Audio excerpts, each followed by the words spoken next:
The train rattled and groaned as it tore across the endless sun-baked plains, the heat shimmering off the iron tracks like a mirage. Dust swirled around its wheels and clattered against the wooden cars. But inside, the world was suffused with the smell of sweat, leather, and iron. Passengers leaned back in worn seats, fanning themselves with scrap papers or their hands, impatient with the slow crawl of progress and the relentless sun pressing against the windows. In the narrow aisle between them, a young girl moved with quiet purpose, balancing a wicker basket laden with water bottles on her hip. Her bonnet was faded and frayed at the edges, shading eyes that had seen more hardship than her tender years ought to bear. Each step carried the weight of survival, yet she held herself with an innate grace that drew little notice amidst the clamor of voices and clanging utensils. Her name had been lost to most of the world, replaced by the water girl in hushed, dismissive murmurs. She offered a soft smile to each passenger, a fragile mask that hid the rawness beneath. "Water, sirs, water for the heat," she whispered, voice polite and steady, even when met with derision.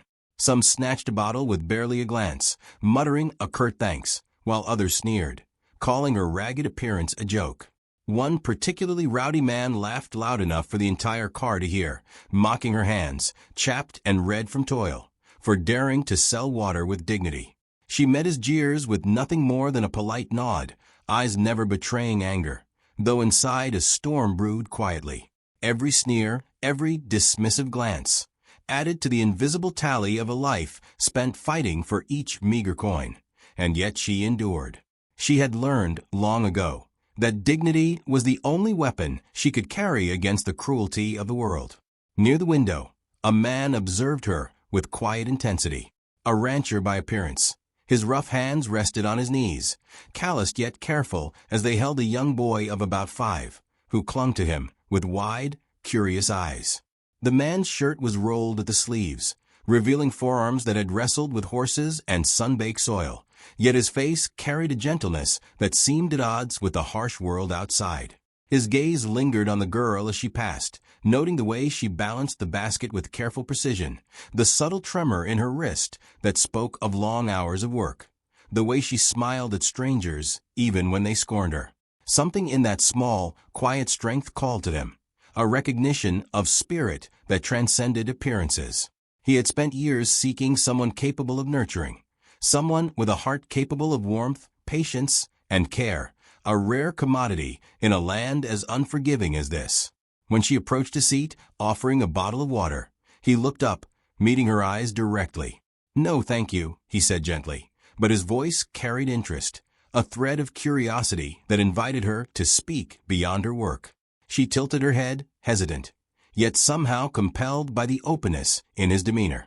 "It's very hot today," he added lightly, as if to ease the formality of the encounter. She offered a soft, almost imperceptible nod, murmuring, "Yes, sir." Hard to stay cool. There was a careful honesty in her tone that set her apart from the smiles she offered the rest of the train, smiles practiced and weary. The boy at his side, sensing the subtle tension and warmth in the exchange, reached out his small hand, brushing against hers as if instinctively recognizing a kindred spirit.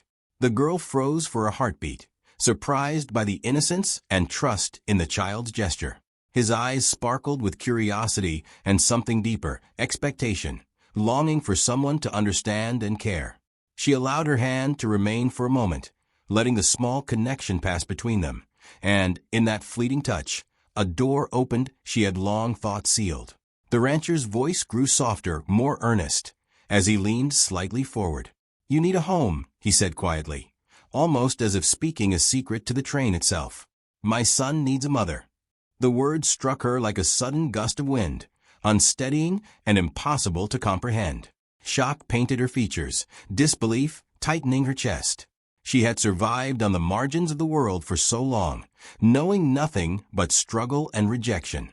The thought of belonging somewhere, of being seen as necessary rather than invisible, both thrilled and terrified her. Her mind reeled with questions she had never dared to ask. Could she be enough? Could she dare to hope for care without cost or condition? For a long moment, silence stretched between them, broken only by the rattle of the train over iron and wood.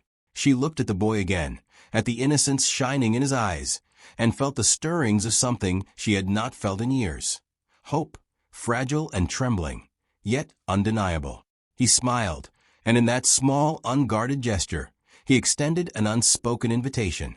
She wanted to shrink from it, to retreat to the only world she had ever known, but the warmth in the rancher's eyes, steady and patient, offered a lifeline she could not ignore. Carefully, almost reverently, she placed the basket down at his feet, her fingers brushing his once more. The moment was quiet but electric, a turning point that promised change. Outside, the plains stretched endlessly, dust and sunlight dancing across the horizon, and the train carried them all forward, rattling, relentless, yet bearing with it the first fragile sparks of connection, trust, and the possibility of home. The girl's eyes, once hardened by survival, now shimmered with a cautious glimmer of hope, a question poised at the edge of her heart. Would she step into the unknown and accept the life being offered, or retreat into the safety of struggle? The answer hung in the warm air of the train, thrilling and unresolved, as the wheels continued their steady march across the plains. She took a slow, steadying breath, letting the weight of the moment settle around her. The boy's small hand lingered in hers, warm and insistent, and for the first time in years, she felt seen, not for what she had endured, but for who she was. The rancher watched quietly, giving her space yet radiating patience, a quiet strength that seemed to promise safety. Finally, she nodded, a soft, almost imperceptible movement that carried a world of meaning. I'll try, she whispered, her voice trembling but certain. Relief and something like joy flickered across the man's face, and the boy clapped his tiny hands softly, his laughter a bright counterpoint to the creaking wheels. Together, they rose. She lifted the basket one last time, this time carrying not just water, but the first spark of a life she could belong to.